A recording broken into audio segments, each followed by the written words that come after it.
Hello mga ka-trending, welcome back to ZK Trend.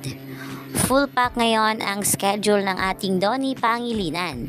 Kagabi nagpunta sina Donnie sa Predators League para sa pag-promote ng kanilang movie, GG movie na ipapalabas na nga ngayong January 24.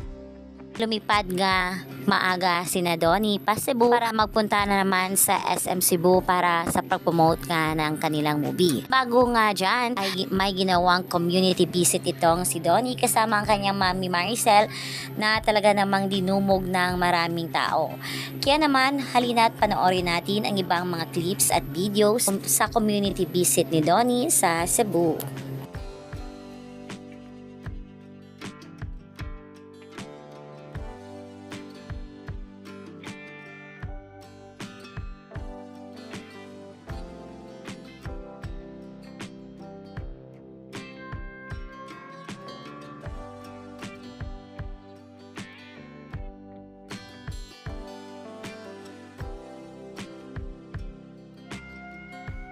Donnie Pangilinan.